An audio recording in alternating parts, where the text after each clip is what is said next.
Hello and welcome back to True Crime Guys Podcast. I'm Michael and Andy is here. I'm still here. Yes. He's hanging around. We appreciate it, Andy. See how much room I have now? I can actually get off the chair. He's giving me so much freedom now. That's right. We're giving him some bathroom privileges and some food privileges now. Mm-hmm. You've almost got enough episodes under your belt to maybe go home. Right? Oh, for a few hours. I get a break. Yes. Visitation hours. That's right. You're looking forward to it. Conjugal visits. Oh, and we gave you spring break off, right? It's springtime out there? It is. It is. I thought I smelled pollen. We hope everyone had a great Easter, spring break, what have you. We did. I enjoyed some time off. Well, not really. It was due to a death in the family, but overall, it turned out to be a pretty good experience overall. It brought a lot of family members together, as deaths often do. Death is the ultimate time off. It is. It is the ultimate vacation. It is the ultimate spring break. All right, Andy, are you daydreaming? I'm kind of fantasizing here about maybe just a long coma. You're romanticizing death a little bit much here at the beginning of the episode. Oh, God, yeah, that sounds like a great nap. Yeah. All right, guys, well, thank you for joining us. Thank you for joining us on whatever podcast platform you're listening to. And if you'd like to watch this show, you can. You can watch every single episode of True Crime Guys Proper on YouTube. And you can see myself and Andy as well as pictures of what we're talking about, so you don't have to Google them, right? You don't even have to take the time, and it's a great time waster at work as well. And also, if you're on YouTube, I can show you these amazing stickers that my daughter Melody designed. Mm-hmm. Andy, you want to do a close-up for one of these? Do a close-up on one of these. We've got one there, right you got longer here. arms. There we go. We've got Look this at that. guy on a mug. It is a guy, presumably a true crime guy, with a TV for a head, naturally. And he has a rose in his hand, and he is tossing it out as a creep van explodes behind him. It sounds very complex, but I think it turned out very nice. So, guys, you can get a hold of these at truecrimeguys.com, truecrimeguys.com, and click the link stickers for $5. $5. They will be shipped to you wherever you shall live, even if it's Australia. We don't care. Those stickers really just exemplify the vibe around here. Just I think so. Walking away, chaos behind. That's right. That's how I walk away after every recording. That's how I leave the studio. I forgot all that horrible shit. You just light a match and walk away. The insurance on this studio is ridiculous at this point. It is quite. It's about the 5th studio we built. No. But yeah, if you guys want to get one of those custom stickers, they're $5. Link in the description below this episode, or you can go to truecrimeguys.com. Okay, also, guys, check out our other show, Strange and Unexplained, which comes out every Monday wherever you listen to podcasts, as well as Sandu Stories comes out every other Tuesday. Yeah, Sandu Stories. Yes, Sandu Stories. Our most latest episode, called The Encore, where an up-and-coming musician is booked to play at a compound for what he is told is a retreat of some sort. But after his performance and other strange occurrences, he learns that this wellness group has more sinister intentions for their headlining act. This one is not based on any crime at all, and it has dinosaurs in it, and it's a crazy one-off story that I had a blast doing. Honestly, I pitched this idea to Andy, and he ran with it, and it came to life, and it was a lot of fun. It was like a higher thoughts idea. He was just like, okay, listen to me. Hold on for a second. What about a cult, but with dinosaurs? I was like, Huh? You got me. It's like one of those pitch meeting ideas. That's right. So, guys, if you want to check out that crazy story, it's Sandu Stories everywhere you listen. By the time this episode comes out, it should be available everywhere.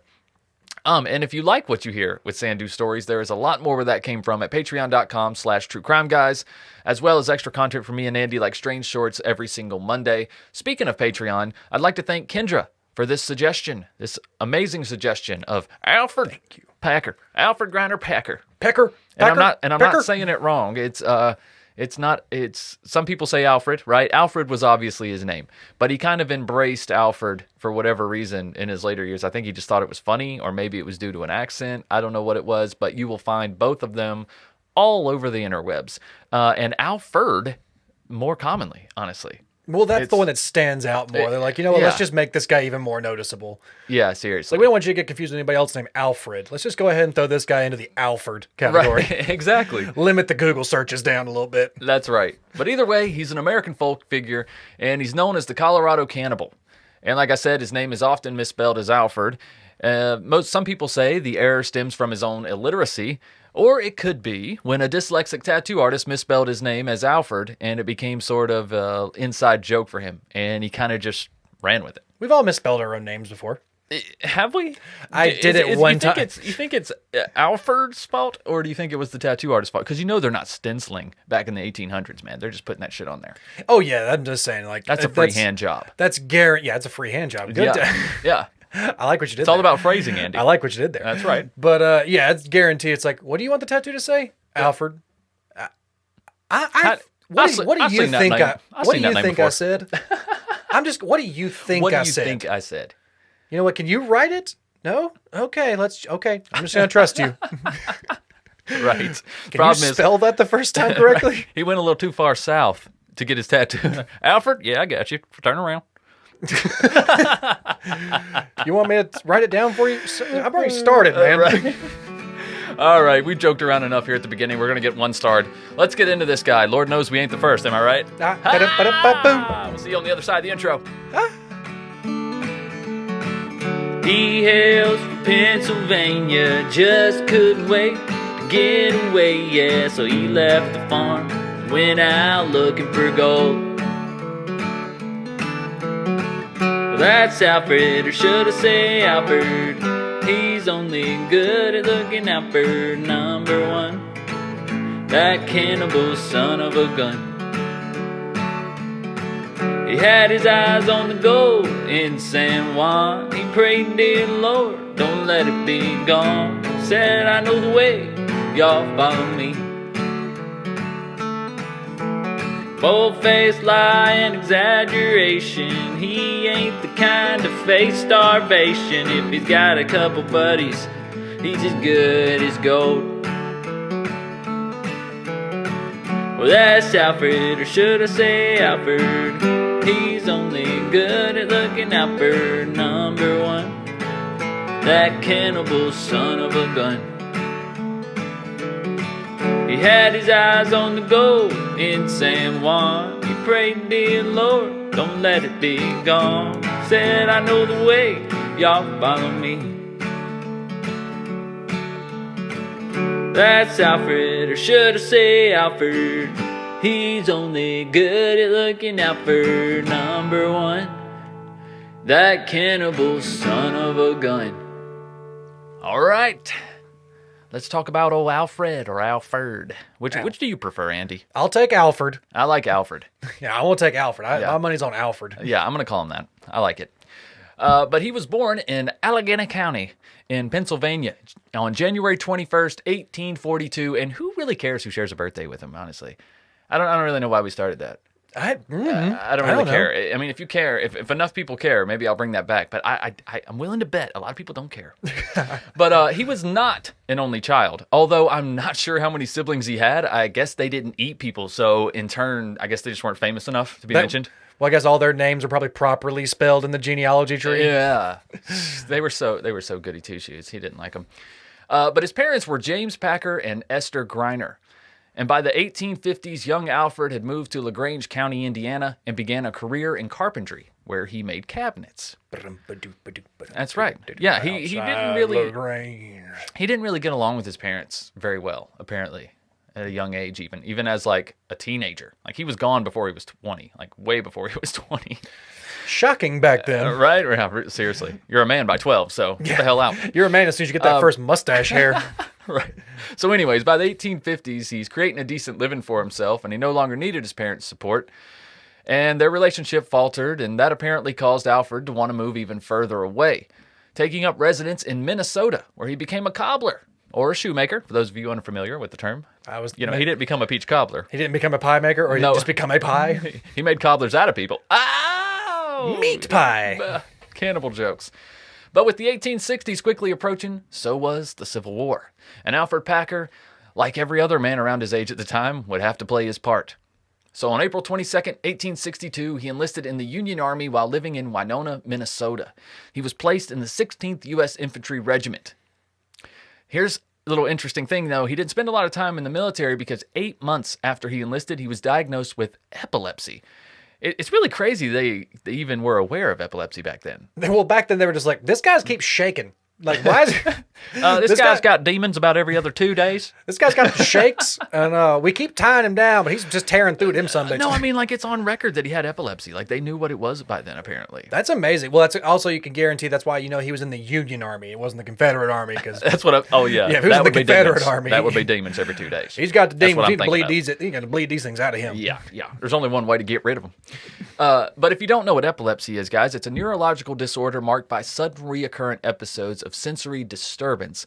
Could include loss of consciousness or convulsions associated with abnormal electrical activity in the brain. So obviously, it's something that you cannot help. Something that I think is treatable, but not necessarily curable yet. I think you're pretty much correct on that. And you're probably onto something for sure. Why he only had such a short stint is because that probably was triggered during his training. Like thinking of all the gunfire he was just like being set up next to, all the flashes of muzzles and cannons, and probably something that just triggered alongside in his boot camp or whatever. And they were like, I don't think we want to bring you out into the field. It may be, you're right. It may be something that manifested later in his adulthood. Well, I mean, gosh, he was probably 18, 19 when he enlisted anyways. Yeah, so what I mean? Hopefully. Right. But either way, upon his diagnosis, he would be honorably discharged at Fort Ontario, New York.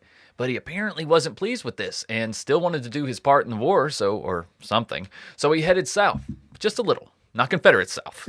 Not that far. He wasn't switching scenes. He's like, you guys won't take me? Oh, I know who will. I know who will. No, not that far south. But on June 25th, 1963, he enlisted in the Union Army again, in the 8th Iowa Cavalry Regiment, to be exact. Now, the info on soldiers and enlistments wasn't great back then, as you could imagine, and many things like this tended to slip between the cracks. But epilepsy is kind of a hard thing to hide, especially if you start having seizures every 2 days. So yet again, he was honorably discharged. Kind of makes me think of Captain America in the beginning of the first Captain America movie, where he just keeps going. He just keeps going to enlist, and they're just like, no, like look at you. And like this guy got the first time through. They were like, all right, you want to go? Why did he just? Okay, that's not good. Yeah, I don't think we need to put him online. No. Yeah. So he just goes a couple states over. Yeah, he just goes to the next state down. He was like, that's where it came around. He was like, I'm Alferd. Oh, that's how it Alferd Packer. He was a pathological liar. So like, who knows? Right. You got to take all of this story with a grain of salt. And of course, there's information out there that's different than what I'm going to present to you today. But leave mean YouTube comments if you want to. That's fine. But it was at this point in Alfred's life that he gave up on the military and decided to move out west to live out the rest of his life. Now, he began picking up whatever jobs he could get. Obviously, he was young with very limited military experience. But he got jobs from ranch hand to hunter, wagon teamster. But as you can imagine, epilepsy can interfere with just about all of these. He even tried being a wilderness guide, but after a seizure would sometimes become lost. And, that's just not a quality you really look for in a guide. No. You know what I'm saying? When your guide falls over shaking and you have to calm them back down, and they just look at you like, whew. Oh, take me home. Where are we? You know where you're at? Who are you? What are we doing? Did y'all bring food? Because, why the hell are we out here? Well, I'm glad y'all are here. Yeah. At least I'm not alone. God. Again. All right. At least I won't go hungry. I mean, what? At least I got companionship. But anyways, old Alfred ended up taking work that nobody wanted, and usually with a high turnover rate, if you catch my drift. Like mining, for instance, in Colorado. Not a lot of union turnovers, more or less just we got more boots to fill. Yes, exactly. That's all There's we could pull always out room in the mines. That's all we could recover from the cave-in was just they're pulling their boots off. It's like, well, there's a fresh pair. There you go. There you go. Pass it to the next fella. But even this didn't seem to pay the bills, as Colorado wasn't really known for their natural resources at the time. So Packer ended up in Utah, presumably for work and resources. But honestly, with Packer's condition came other side effects, such as mood swings, aggression, depression, and he was also known as a compulsive liar, as well as a petty thief. And this type of behavior may have caused him to move around quite a bit as well, fleeing authorities or those who sought revenge. These are the things that kind of made me believe that I feel like early on in this guy's life, there was Yeah. probably some head injury or some sort of trauma that, because like especially for his epilepsy to really not really be that prevalent until he was older. Right. It's like, I feel like he had to suffer some sort of injuries It's or the head 1800s, injuries. right? Yeah, it's like kicked hitting by a kids horse or something was a normal thing, though, too. It's just, Yeah, so I figured it's like they're just need because there's not a lot about his youth in history, so it's Right. like it's there's got to be something that either triggered or an event that sure. kind of went along with it. But Yeah. I feel like you just don't go from kind of living a normal life to enlisting in the military and just start having epilepsy. I don't think growing up in the mid 1800s, you didn't have some type of brain damage. You know what I mean? You'd be lucky not to, seriously. Absolutely. I mean, they don't wearing helmets. What the hell's a helmet, dude? No. What are you talking about? But really, these issues, these different mood swings and stuff, it really started to mess Packer up. And after years of dealing with these issues and making a modest living as a miner or a prospector, in 1873, Packer caught wind of possible gold in the San Juan Mountains, and like many other prospectors, thought that this was the chance to strike it rich. And at this time, Packer is really starting to realize what real work is, and he's also realizing that he doesn't want to do it. Yeah, prospecting's not easy. I think he is like one more firing away from just a life of crime at this point. At this point, he also probably just And doesn't that's why remember he's all the like, other times fuck it. I mean, if I'm willing to go life of crime, if I'm willing to abandon all for money, then I might as well risk my life this way. Yeah, You know it's what the I'm same saying? thing, Give it yeah. one more chance. I feel like if he's having such memory loss too, like he wakes up not knowing where he is, he's almost like, why do I keep getting fired? I'm just, I'm coming to work every day, and now I just keep getting fired. Like, what the fuck? Right. So basically what happened was this group of prospectors in Packer's area had planned this trip to go out to the San Juan Mountains, and Packer eventually persuaded the men that they needed him, okay? And that he knew the area because he had been a guide there for many years, right? Many years, even though he's probably like 22. But this was just another lie of his and would ultimately lead to his group's demise. Foreshadowing. You always need. I'm the planner. I'm the guy who kind of comes. I think on my feet. I come up. Come on. You always need a guy like me. You always need me. I'm the guy who's going to show you where to go. You need me. I was raised in those mountains. What are you talking about? You merely embraced the mountains. I was born there. I was born there. But another one of the prospectors, Preston Nutter, was traveling with the group, and he called Packer, quote, a whiny fraud, also claiming he was stingy with rations and begged for everything, and was also prone to violent outbursts when he didn't get his way. Oh, Nutter. Right. Why? What, you don't believe Nutter? That's a nutter. You don't believe old Preston Nutter? I kept thinking it was Professor Nutter, and I was like, Nutty Professor. Well, you know about these Nutters, man. They nutting everywhere. Yeah. Packer's shenanigans on the trail really fucked things up for the group, as you can imagine, and significantly slowed down travel. And by the time the group reached the Mormon Trail, winter had set in, and it was covered in snow, otherwise known as invisible. But it's a good thing they got Packer, right? I mean, he is a tracker. He's Packer the been tracker. Here. He's been here his whole life. He's lived That's amongst right. these wilderness, and he is good to go. And That's right. But why is he shaking? Well, there he goes again. Okay. But yeah, they're lucky they had Packer, right? The old Colorado guide at their side. Oh, wait, he was a fraud and just caused them to get even more lost. Even with the use of their compasses, it was beginning to look quite bleak. So bleak, in fact, that they were out of rations and the men resorted to eating horse feed, which didn't provide much, just before resorting to eating the horses themselves. So now they're on foot. Most of the horses are eating hay and dried oats and things. I would say it's probably oats and hay, yeah. Yeah, you're not going to get much out of that. I would have much rather been like, let's just eat one of the horses and we're going to double up on one of them. Yeah. Eventually, I think they almost come to the point of eating horses when they stumble upon a Ute reservation.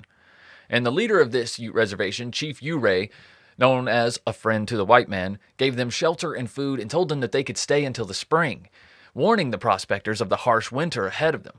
But all the men could think about was the gold that awaited them in those mountains, and how other miners were getting rich and taking what could have been theirs. So with full stomachs and now rested up, the men took off again in February. Well, also, they have Packer. He knows where he's going. Yes. Well, some of them do. When I say the men took off, not all of them. Some of them were a little more intelligent and decided to stay at the camp. But 11 of them ended up going off in search of gold. 5 of them went with Packer. So his group had 6 people. Okay. Okay.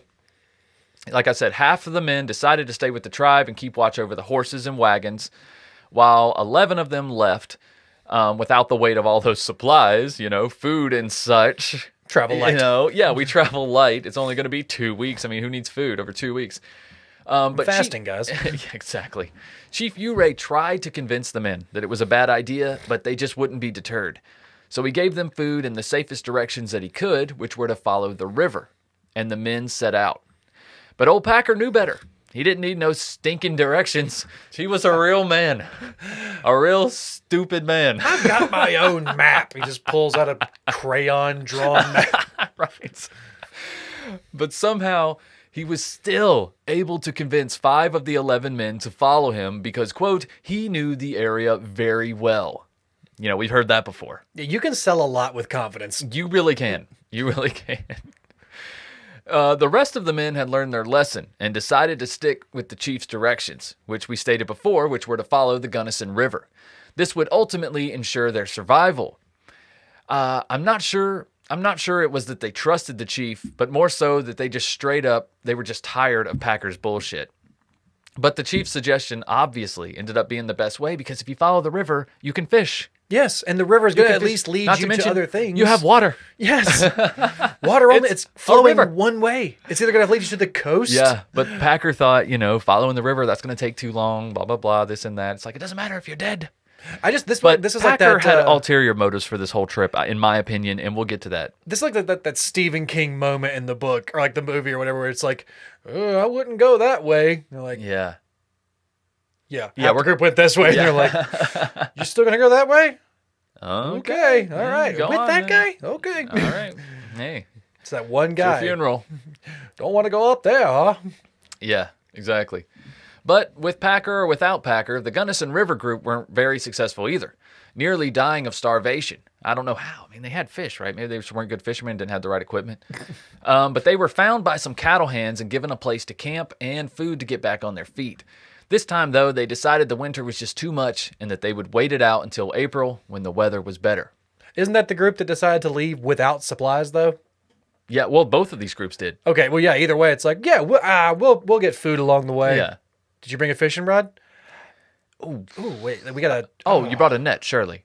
Oh, wow, okay. Wait, who's Shirley? No, I didn't, and don't call me Shirley. Yeah, who's Shirley? But meanwhile, back with Packer the Tracker was Shannon Bell, James Humphrey, Frank Miller, Georgia Noon, and Israel Swan. Now, these men had no idea that they had already sealed their fates. They had set out through the treacherous mountain path with minimal provisions and rations that would last about 2 weeks. Now, the area that they were trying to reach was about 75 miles away. So to make that hike in 2 weeks, they would have to cover 5 miles a day in the worst possible weather conditions, sometimes a straight-up snowstorm. 5 miles a day in the best weather conditions on foot is tough for me. So I'm just that doesn't sound fun, right? But back then you're used to walking, right? I'm sure they took a few horses. Yeah, they didn't have Teslas back then. There was no Segways getting them around. No. Now, what went down next, as far as step by step, is somewhat lost to history or to interpretation. But 2 months later, on April 6th, we'll try to fill it in the best we can, just let you know. But 2 months later, on April 16th, 1874, Packer appears on a frozen lake bed, half dead, at the Los Pinos Indian Agency. He was wearing rags for shoes. As he had burst through the door of the mess hall, he begged for food and water, which they quickly obliged. All Packer had, besides his worn clothes, were a rifle, a knife, a steel pot, and a satchel. Well, that they knew of. Okay. Because Packer was unable to hold down any food, the tribe assumed he was suffering from refeeding syndrome, resulting from prolonged starvation. But there was something else going on here. They thought, if you go that long without food, you can't just introduce a ton of calories into your body immediately. Oh, no. Your body will go into shock. So, over the course of 10 days, I think I found in research, over the course of 10 days, you have to eat small amounts of food until your body learns to kind of... You're still going to feel like you're starving for 10 days, like you should. Yeah. You're just barely eating enough, basically, to keep you alive. Yeah, because it's like it's now training your body to stop like basically eating itself and go back to eating the calories you're giving it. Exactly. So yeah, it's like I remember reading back in history about when they were like, liberating all the Holocaust camps and things like that, of having to like slowly just like you're seeing all these people who are just starving skeletons. Right. And you're like, yes, we want to feed them, but it's like you can only get like they had to give them such small portions. It's Yes, like, exactly. If we were just to open the trunk up, like the truck, they would die. They would just eat themselves and die and throw up. And and it's the same way with extreme dehydration. Like it's if you're extremely dehydrated, you can't even drink water. Like you have to splash it on your. It's like you almost need to soak someone in water. Yeah, it's like osmosis. At first. Yeah, pretty much. But since Packer wasn't able to hold anything down, they decided to give him some whiskey, and that ended up being just the thing to get Packer talking. And boy, did he talk. Man, that's so old-fashioned right there. Right? Serious. Just give him some whiskey. We don't know what the hell else to do. It'll make him sleep regardless. Right. But he explained he was a hired guide for 5 men and had become snowblind. And because of that, now he was no longer of use to the other men, like he was before. Great. Yeah. Outlive my usefulness now. Yeah. Yes, you have. A long time ago. Anyway, so they gave him a rifle and basically wished him good luck as they abandoned him on the snowy wilderness.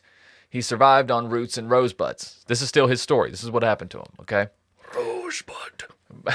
Right. But this group here, this tribe, didn't know the pathological liar that was Alferd Packer, and they believed every word. I mean, why?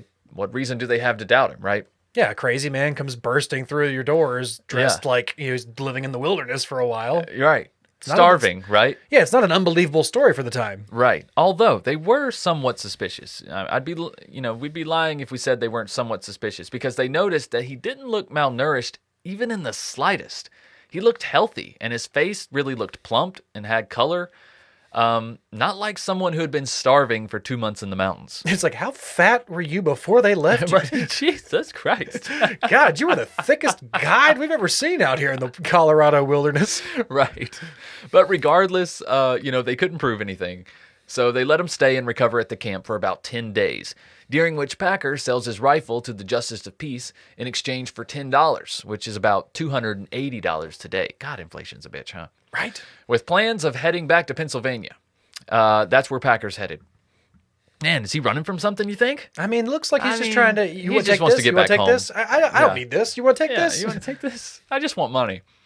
But anyway, he traveled to a nearby town of Saguache to get some supplies, but ended up just spending a shit ton of money, really, dropping hundreds of dollars in saloons, and even loaning the owner of one saloon $300, which would equate to about $7,185 today.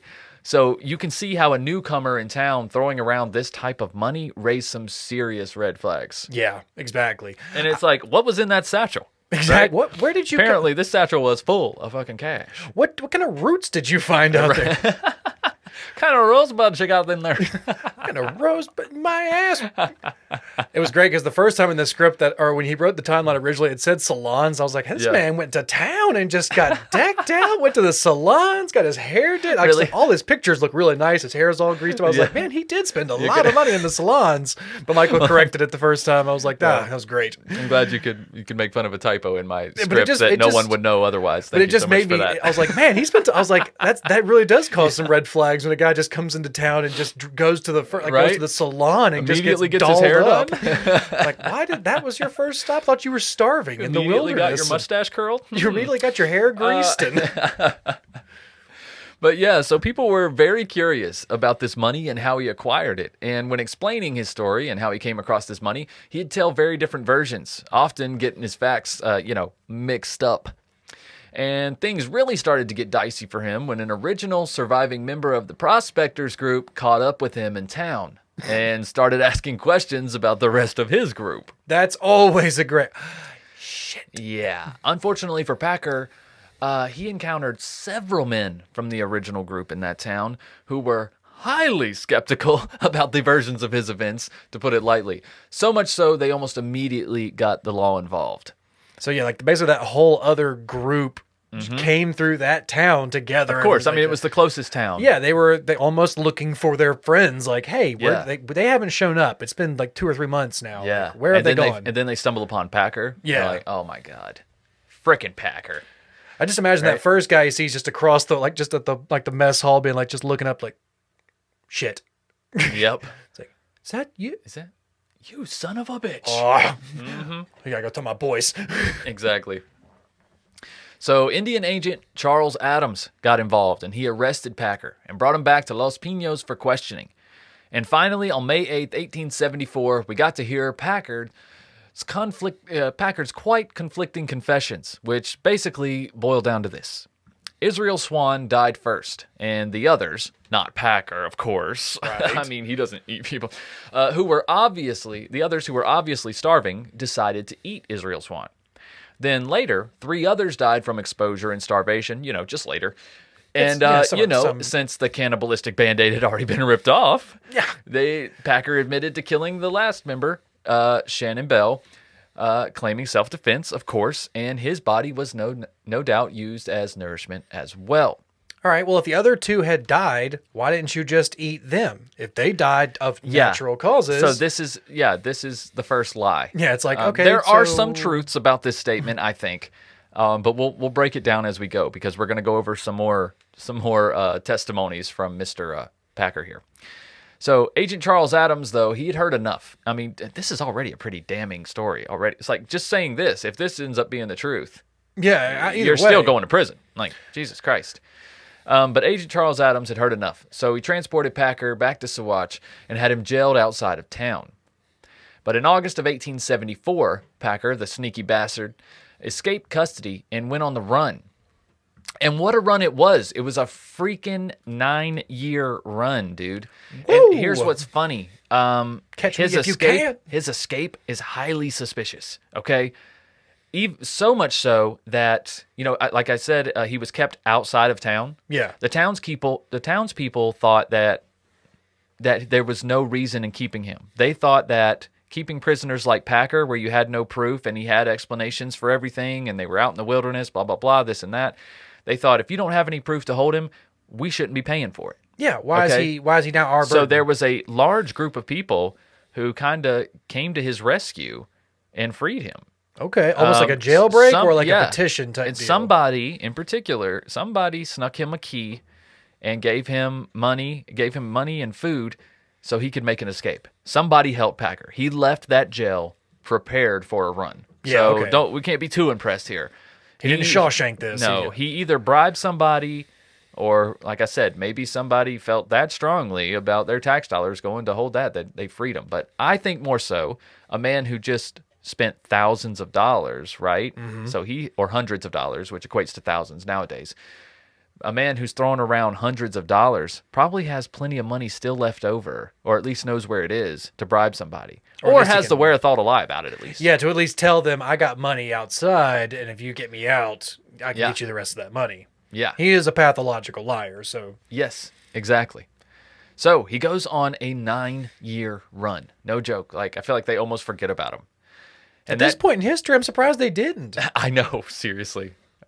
Packer wasn't seen again until March of 1883, when Frenchy Cabazon, who was one of the original prospecting party, found him by accident in Douglas, Wyoming. Again, just across the buffet line. Just son of a bitch.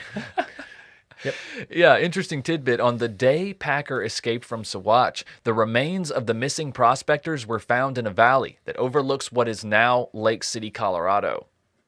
And even though months had passed, there was still clear evidence of a struggle and, most of all, foul play. The analysis was conclusive and stated that there were defensive wounds on some of the victims and clear evidence that they had been attacked by a hatchet and strategically defleshed by a knife. Today, the grave site is marked and fenced as a tribute to the murdered men.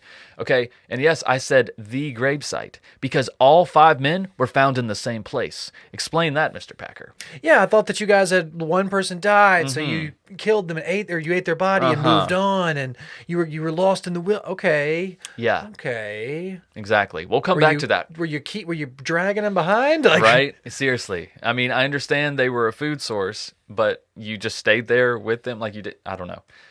So anyways, we'll talk more about that later. But back to March of 1883 when Packer was accidentally found again, right? Packer was arrested and taken to Denver, Colorado, and once again questioned about the incident. In his second confession, Packer stuck with his original claim of self-defense, but admitted to stealing the rifle and $70 in cash. Yeah, right, $70 from the dead men. I mean, that's a lot of money back then. $70 Dude, he spent more than $70 at the first bar he went to. He blew $300. See what I'm saying? Yeah. So, okay. So, yeah, there's no freaking way. That's probably all he had left at the time. Oh, okay. That's all or unless he had stole more previously at some point. Yeah. But strangely enough, Packer ended up being charged with the murder of Israel Swan only, who was the first to die, and was quickly taken to Lake City for trial. They didn't want to risk his ass getting out again, honestly. No. They're like, we're not even going to hold you. We're just going to trial. It's like, the first time we had our we're doubts. working late today. Let's just go ahead and take okay. Yeah, we had our doubts the first time, but then we found like a pile of bodies in this ravine and like hatchet wounds and like a trail. Yeah, just get in the cell. Oh yeah, and there's some damning evidence. The jury wasted no time in finding Packer guilty of murder. I mean, just imagine the character witnesses. I mean, he was screwed, dude. Just all those people who came back, the other group, the other 5 that went out and ended up in that town, all of them testified, and they had nothing good to say about Packer in the first place. And then now he shows up with their friends' belongings or belongings from other people in the group that they knew belonged to these other people, and he has multiple things. Yeah. And now they know that they found all their bodies together in one spot. It's like, oh yeah, we know you killed her. We know you killed him. Yeah. We didn't trust you to begin with. You were leading us down to nowhere. A massacre happened here.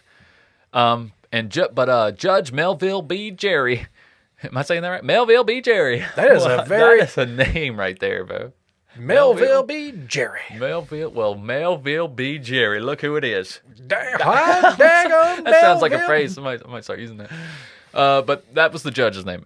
And he wasted no time with the sentencing, pronouncing that Packer, quote, be hanged by the neck until he is dead. 3 deads. Oh, that's that classic old school Kentucky Southern lawyer. I hang you by the neck until you are dead. Dead. It's like, even the good Lord couldn't bring him back. He's so dead. You're so dead.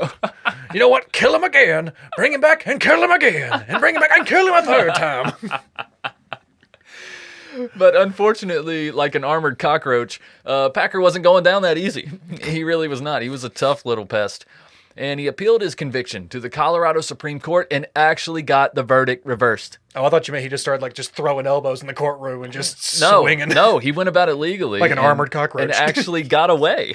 No, I was just saying, because, a cockroach that's armored, if you can't squash it, how are you going to kill it? Exactly. Yeah, fire. I don't know, but I just, like an armored cockroach, just imagine him. It's got to be a lot of fire. And just starts fighting in the courtroom. I will not go down! So he was tried in the Colorado Supreme Court, got it reversed, then was tried again. I guess they didn't believe in double jeopardy back then. Or maybe he was tried for different murders. Maybe that was the thing. The first time it was Israel Swan. Maybe they were like, oh, we'll just bring up somebody else. Oh, yeah, we got 5. We're going to get him eventually. Later he was tried again, and this time found guilty again. It was this whole boring court thing. Well, except for the part where a member of the Ute tribe comes running in with strips of, quote, white man's meat that he found in the area that Packer had camped. Was it labeled properly? It was. It was in a little baggie. Yeah, white meat, dark meat. Yeah, exactly. Oh, this is clearly the white man's meat. Apparently, it was cut into strips that somebody would be preserving. Okay, right. So the only thing the only question I have about is just being you just have one question. Well, no, it's like unless the skin was still on it, it's if that guy comes, it's like this is definitely white man meat. It's like how do you know? There's no skin on that. How do you? Don't worry about it, Andy. How are you so sure that this is? We have more questions for you. Okay. Listen, something I read quite often actually was that Packer enjoyed the chest meat. And, I mean, these guys weren't bodybuilders, so I'm sure they didn't have like huge chests. So, maybe he had slivers of the chest meat. I know this sounds gross, but he did talk about how he thought it was like a delicacy type thing. So maybe the skin was still there. Okay. Yeah, got that breast meat. And honestly, the skin would help preserve it as well. Like if you were hunting deer, and you're cutting slabs off and you can't take the whole deer to process, you're going to leave the skin to like roll it. You know what I'm saying? Yeah. Exactly. I know this is a super morbid conversation, but it's a genuine question. Like how did they know it was white man's meat, right? It just tastes that way. Because they had said that the bodies bodies unseasoned. Well, they said that the bodies had looked like they had been de-skinned, or like there was evidence of people being basically skinned. So I was like, okay, was the skin still on it, or did you just find chunks of meat somewhere? Or I don't know. Either way, the court bought it. So with that new evidence, Packer now has some explaining to do. So he basically told a story of a group of men plotting against one another for who was going to be eaten first, and it ended up. Luck would have it. It ended up being Israel Swan, the wealthiest guy of the group. Can you imagine that? He just happened to draw the shortest straw. Well, no, he just died. He just died first. It was just lucky. And then, as luck would have it. And, the right thing to do would be divide up his thousands of dollars that he came on the trip with. $6,000, by the way, according to Israel Swan's family. He went on the trip with $6,000. And the other 5 men divided that up. Okay? Also, he had a custom rifle. I don't know how it was custom. I don't know why. I mean, I guess because he's rich and he probably paid for it. But it was a really nice rifle. They took that. Well, Packer did. And like I said, he was traveling with thousands of dollars. So not really strange that he ended up dying first. I imagine Packer probably killed him and then was trying to convince the others, look, now we have resources. Now we have money. Like, now we have another rifle. Now, and we have meat. I kind of feel like he was just had that look of like, he was like, whoa, why are you mad at me? Right? How is this a crime? Also, Israel Swan was the oldest member of the excursion at, I think, 65 years old. He was over 60. He was over 60. That's old for a cross-country trip back then, especially on foot. Yeah, it's not an easy thing. But each of the men basically had been struck. This is according to Packer. Each one after him, after Israel Swan, had been struck by a hatchet in the head and devoured until it was down to just 2. This is the story he's sticking with right now. And the 2 were Alferd Packer and Bell. Hey, what was Bell's first name? I can't remember either. Oh my gosh. Okay, Alexander. No, it's not Alexander. It's not Alexander Graham Bell. Definitely not Bell. Alexander Graham Bell. It is Shannon Bell. Shannon Bell. There Sorry we go. about that, guys. But Packer claims that Shannon Bell rushed him with his rifle and tried to strike Packer with the stock of the gun. Now, I believe this may have happened. Yeah. Because there is evidence that Bell died last. Okay? And maybe he had enough of Packer's shit and was literally trying to stand up to him. But either way, Packer dodges the blow, according to him, and struck Bell in the head with, you guessed it, his hatchet. He then, having no other choice, consumed Bell. Because he's out there alone, right? No other choice. And, keeping a few extra strips of flesh for travel, which he still had with him when he spotted the Los Pinos Indian Agency, he quickly, and by his own account, regrettably, threw the strips of flesh into a bush or in the woods somewhere. And that is how the Ute member came across them and then brought them into court. Okay, so that's how he explained that. Just hoping a bear would find him or something. Yeah. So with that, he was convicted of manslaughter. I guess that's all they could prove. And he was sentenced to 40 years in the state penitentiary. But after serving only 17 years of his sentence, Packer's cause gained support from a grassroots campaign in Denver. And I guess due to public pressure, in 1901, Governor Charles S. Thomas granted Packer parole. Well, I can see how there is. I mean, it's an old, Civil War era tale where there's no witnesses but this guy, and it's it's a weird story to be like, that's the evidence points one way, but the story, okay. Right? I know, man, it's tough. Unless he really set out and wanted to eat somebody, a lot of people, then I can't see he did it on purpose. He is selfish. Yeah, he's obviously a selfish person, and he's willing to do whatever he's got to do to survive. But I don't know. I don't know if he deserves to be in there 40 years or not. I don't know. Being in that situation, I mean, what would you do? But so now a free man, Packer settled into Littleton, Colorado, where, by all accounts, he became a model citizen. His neighbors actually loved him. A number of people in the Littleton and Deer Creek Canyon area remember him quite kindly. They say Packer liked children, and they were children at the time. So, they would know, I guess. It has been recorded that children followed Packer, quote, like the Pied Piper. Not sure this is good. I don't know. It's so great. So great. I don't really know if this is good things. So great. But I was trying to balance this out. It just ended up sounding creepy. One account states that when Packer died, he was mourned by the children for whom he had bought candy and spun yarns for in his declining years. Hey, kids, you want to hear a story about how I ate a dead guy? Here's some butterscotch. Just pull up a stool. I'm making a cross stitch of it right now. Come here. You guys know what butt meat tastes like? Anyways, Fred Clark, former resident of Phillipsburg and one-time owner of the dance hall there, now living in Littleton, described Packer as, quote, "Oh, you want to come in with this guy? You want to be Mr. Fred Clark for us?" Owner of the dance hall, Fred Clark? How did he describe Packer? He was kind of short, black whiskers, and his hair was a little long, but not too long, and it seemed to have awfully piercing black eyes. Oh, that's the owner of the dance hall. That's perfect. I don't think it's that type of dance hall, Andy. I think it's like a disco, like a saloon. It's like a Foursquare type thing. I would think. I'm just imagining a lot of back then. So. Yeah, I mean, there is. A lot of raving back then. You think so? Yeah. Same beat, different music. A lot of strobe lights. Yeah, probably. Yeah, the guy with the epilepsy really liked the raves. Yeah. Here's a quote from another Littleton resident named William Couch. Packer lived between the store and the dance hall. There were 4 slab buildings there then. He worked on ranches. He was an awful nice man. When I was a kid, he used to talk to my dad. He did what he did to protect himself. He was never the kind of man they say he was. Wow. I guess, maybe. What do you think? I don't really know because I feel like he probably took matters into his own hands a bit, but maybe not as much self-defense as he claims. Okay, this is what I think. I think by the time they settled at that Ute reservation and hung out for a couple months, trying to wait the winter out, but not really, and then they decide to go, right? I think at that time, he's thinking, anybody I can get to come with me, I'm going to kill and rob them and then try to make a new way in a new town.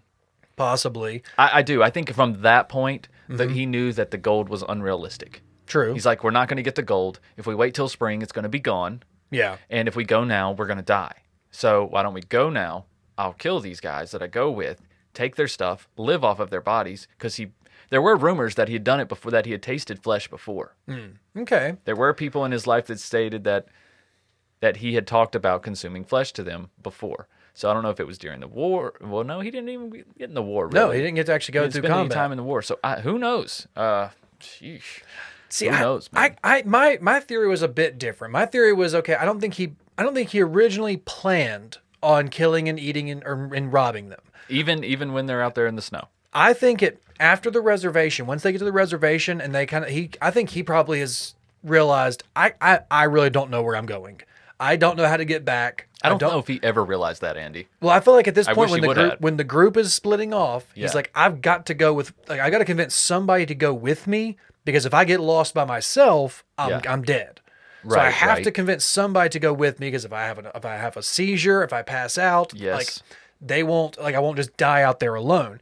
Well, then I think once he convinces these guys to go with him, they get really tired of looking at him going, where are we going? And him just, turning the map every once in a while. Yeah. And they finally start calling him out on his bullshit. I feel like they probably just threatened to leave him. I feel like they were like, you know what? You get out of here. We're going this way. Yeah. You get on your own. And then there was probably some, well, I'll die on my own. Take me with you. And then I feel like there was some murder after that. Yeah. I feel like I feel like they probably tried to kick him out of the group. And then he was like, you know what? I'll just kill you all and take your shit. Yes. Now, one of his statements, it did include that. It did include the fact that he was the victim. They left him, right? And this is just one of his many stories. They left him somewhere. They were like, oh, no, I'm sorry. They sent him for help because they blamed him for being lost. Right. So they said, they gave him a rifle, the rifle he was that he had, of course. The nice How convenient. custom rifle. Of course, yeah, because Israel Swan would definitely do that. Gave him his rifle and told him to go hunt and find meat. When he came back, Shannon Bell had killed the 4 other men and had meat in his hand.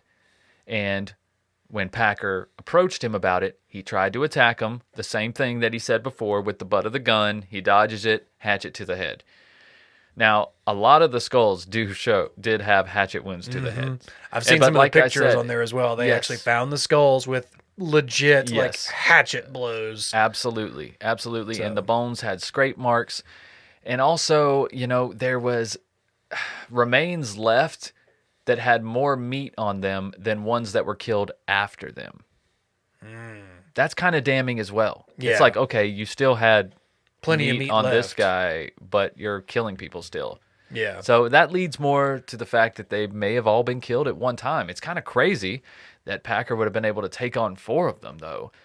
I think it may have been like a nighttime thing. Maybe he tried to kill them at night while they were sleeping, or or something in the dark with a hatchet. Because that's the most quiet way he could have done it. If he could get trying to get one good hit to the head, he might out there in the wilderness with no freaking sounds.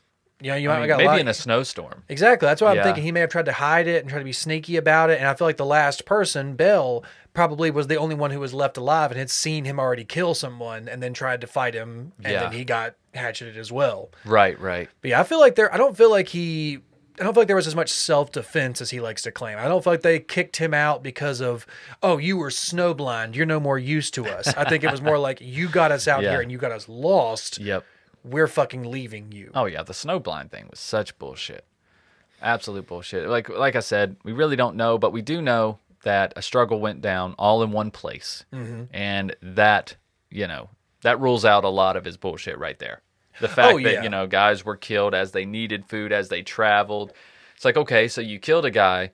Why aren't you, how often do you need to eat a human? It's like every 5 days. They were only gone for 2 months. So you should be 5 days further ahead. Yeah, he was only gone for 2 months. Yeah. So it's like, okay, there's 5 people or whatever, and then one person dies, but you're only gone for 60 days. Yeah. You had some supplies. Mm-hmm. How much did you eat off of that first body?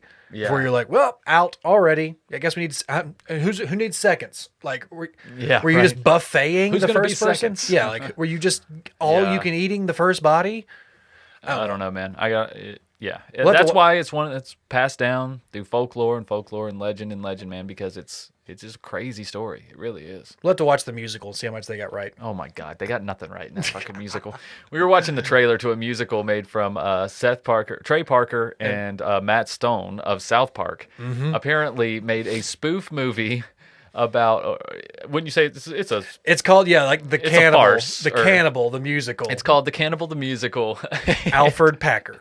And like I said, Trey Parker stars in it as Alferd Packer. And here's what we're gonna do. We're gonna let Andy watch it because I can't waste my life with that. And he can tell us about it. Absolutely, in a future JTB or something like that. But yeah, it was one of the first things I looked up, like documentaries on Alferd Packer. I saw like Cannibal the musical. What? And I started watching. I was like, oh, this is all I need to study. He found it from. I told him, he was like, is there anything? Because sometimes I'll have Andy pull up stuff for the show, whether it be sound bits or pictures or things I want him to read. And he was like, is there anything you want me to pull up today? And I was like, you can see if there's some quotes from Alferd Packer or something like that that's not in the timeline. And he found the lines to this play, to this script. And I started looking at him. I was like, yeah, he definitely didn't say that shit. He didn't say, I think I know precisely what I mean when I say it's a shabadoinkle day. Shabadoinkle? Shabadoinkle type of day. Shabadoinkle. You don't think he really said that, Andy? Yeah, it sounds like an Andy Samberg line. Shorgy dorg. Can only hear that on Brooklyn Nine-Nine. Well, what else you got on there? What's another golden line that you have from old Alferd Packer in the movie? Just to give you guys an idea. Hey, you're cutting into the butt. Well, what kind of meat did you want? Well, not butt. Start with the shoulder? You son of a bitch, Humphrey. Oh, come on. You haven't even tried it yet. Tries it. You son of a bitch, Humphrey. This is delicious. No. But yeah, guys, Alfred Packer, I don't know if I mentioned it. I don't think I have. Me and Andy went off on a few tangents here, but the lucky bastard ended up dying of natural causes, April 23rd, 1907, and was buried with a full military funeral in Littleton Cemetery. He was honorably discharged because of medical condition. Twice. So he was honorably discharged twice. do we get 2 funerals? It's get like two? a 42 gun I think he gets 2 flags. Yeah, you get a 42 gun salute, and 40. this is gonna take a while. Hold on. Right. At the time it was muskets, so Jesus. Right. Oh, no, it's 1907 at this time. Yeah, they got rifles, man. They're good. But yeah, guys, the son of a bitch ended up just living out a normal life. That's what's crazy about it, really. The life he lived and then what he ended up doing. But no, he wasn't an outlaw on the run. This was an isolated incident as far as we know. So I guess it's not that surprising that he eventually got out. But I mean, he did escape from jail and live 9 years on the run, though. Yeah, so they with didn't, help. And it's like they almost didn't even include that in his charges when they came back to like try him again. They were like, "Oh yeah, we know you got out, but we're just kind of trying you for the murder." Well, like, because you don't really care that I escaped. Because a lot of people were, I think a lot of people were involved in that escape. I Oh really yeah, do. absolutely. I mean, how do you get to Wyoming? You know what I mean? He got no money. You don't got shit. How the hell did you get there? You got out. You just walked out of this cabin. There was no even like Andy said, it was not Shawshank Redemption. He didn't dig out. He didn't bust out. He didn't blow it up. He just walked out the door. Somebody unlocked the damn door and then gave him the resources and everything he needed to get to Wyoming. Absolutely, yeah. That's what I'm thinking. I think somebody just handed him a cake through the slide. Yeah. It was like, here's your dessert. There you go. Chew it slowly. Just don't eat it all in one bite. Exactly. And don't eat all your Oh My Gaia deodorant in one bite either, right, Andy? You know what? You're never gonna let me live that down. I am never gonna let you live that down. One time, Andy ate Oh My Gaia. If you guys don't know what Oh My Gaia is it's an innovative, all-natural deodorant, fragrance, and beard oil company specializing in paraben and aluminum-free products. And their innovative line of deodorants inhibit the growth of odor-causing bacteria while still maintaining effectiveness. And at Oh My Gaia, there is surely a scent for you. Even Really? you, Shirley. Oh, you gotta be kidding me. No. There's a scent for you. From vanilla, cherry almond, sandalwood, lavender, lemongrass, Egyptian musk, coconut, dreamsicle, leather, lumberjack, honeysuckle, fireside, bergamot, amber, pear, sweet pea, sailor, barbershop, and of course, true crime pine. True crime pine. Of course. I feel like I should be pointing at things like Yeah. popping up on the screen, like bing, bing, like That would Vanna be great. whitening it. Just ding, ding, bling. Yeah, we'll just make it really difficult for Kristen. All right, put him over here. Put him here. Put him here. How quick are your reflexes? Right, exactly. But if you guys don't know where to start with some True Crime Pine deodorant. It's a great place to test the amazing quality of Oh My Gaia. And because you're True Crime Guys listeners, you can use the code word CREEPER for 15% off your order. CREEPER for 15% off at shop_Oh My Gaia on Instagram or ohmygaia.com. That's OHMYGAIA.com. And again, use code word CREEPER, guys. All right. And guys, one other thing we want to talk about is our other sponsor for this show. Yes. Is Tonic CBD. We got to. Because guys, we like to vibe around here. We have a good vibe going on. We know it's a different dynamic, but it's different still a good dynamic. vibe. Because it's true, not all CBD products are created equal. From how the hemp is grown and processed to how it's formulated and delivered into your body. That's sweet body. You got to get it in there. That's why Tonic's products really stand out with original formulas using CBD, adaptogens, herbs, and superfoods, and has been working to deliver the most effective, intentional, and sustainable products that are possible. Tonic cultivates their own hemp on a certified organic family farm in upstate New York. That hemp travels only 30 minutes to their distribution center, where it's turned into a finished product and sent directly to you, our creepers. Yes. Ensuring the highest quality vibes for every stage of your enjoying process. With right. values rooted in quality, integrity, and sustainability, just like us here at True Crime Guys, Integrity. Tonic is committed to creating plant-based wellness products that are good for the people and good for this here planet. Mm-hmm. Visit tonicvibes.com to learn more and use code word CREEPER for 20% off your order. That's code word CREEPER Creeper. for 20% off your order at tonicvibes.com. Very good job, Andy. I'm getting better. I'm going to have this memorized like a professional. I've been doing Oh My Gaia ad so long, and I still feel like I need to have it up for some reason. I don't know why. It's just tattooed down your wrist, like down your arm, like a checklist. All the scents. It's not like burned in my retinas by this point. He's got all the scents, like a grocery list on his arm. Every time she makes a new one, he's got to go get new ink. Damn it. You discontinue what? Son of a bitch. But yeah, guys, please check out our sponsors, Oh My Gaia and Tonic CBD. There are links to both of their websites right below the description of this episode with the code word spelled out right beside the link, which is Creeper, of course. And yeah, guys, check out some of that tonic stuff. I know we always kind of read these ads at the end, but I've been using a lot of this stuff lately with some of their CBD dog treats for my German Shepherd. The dog treats? Dude, they generally help him chill. I have a big, anxious, just nervous wreck of a big black German Shepherd, and I've given him these little, tonic dog treats, and they just kind of help him chill out. Like give him one every day, like a little 4 milligram dog treat. He seems to like them. I've been using some of the tonic chill vibes before bed. Generally helped me sleep, so it's got my seal of approval and Vader's. So it's got the Imperial seal now. Exactly. And Andy was telling me the other day he was getting low on his supply, and he had a dog treat, and it was a great experience. Right, Andy? But guys, thank you for supporting the show. Thank you for listening. Thank you for watching. Please go give us a follow, a like, whatever on social media at True Crime Guys. Also, if you're watching on YouTube, please subscribe. New videos are every single Wednesday, as well as every so often, there will be a strange episode of Strange Shorts with myself and Andy as well. But don't forget to check out Patreon, patreon.com/truecrimeguys, where for just $5 a month, you can get access to everything we make on TCG Productions. And, if you want to try it out first, you can try out Patreon on the $2 tier for free. For 7 whole days. 7 days. 1 week of listening content, and that will get you access to 70-something Patreon-exclusive episodes of True Crime Guys proper, as well as 50 Vault episodes. So then, if you step up to the $5 tier, then you get access to things like Just the Banter, Sandu Stories, Strange Shorts, Higher Thoughts, all that extra stuff on there. All right?